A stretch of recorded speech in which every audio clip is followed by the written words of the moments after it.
الإنسان يعلم أن هذا العلم دين، وإن مش قصة إنك أنت تبقى باين والناس يقولوا المحدث المش عارف إيه العلامة والكلام. سيبك الكلام ده كله، لا يزن عند الله جناح بعوضة.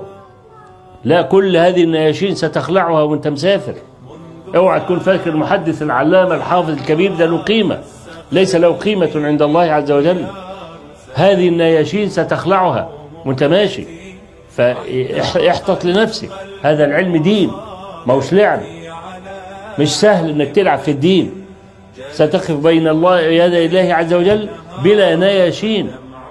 وفي اكثر من امير المؤمنين، في اعلى نشان من امير المؤمنين عمر بن الخطاب خلعها وهو يموت. قال لعبد الله بن عمر ضع خدي على التراب.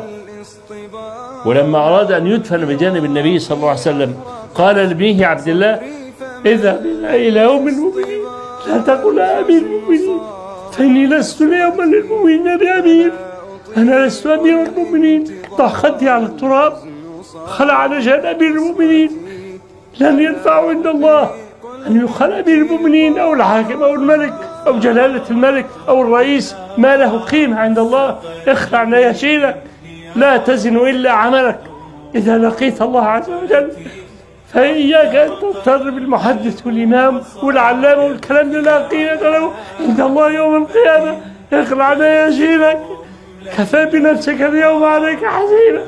هذا دين، لا تغتر بهذه الألقاب. ولذلك أنا أتبرأ من خطئي وأنا حي قبل أن يدركه وأنا ميت. لا تغتر بهذا. لابد أن تكون عالما، لابد أن تكون متقنا لهذا العلم الذي تتكلم فيه. أقول قولي هذا واستغفر الله لي ولكم.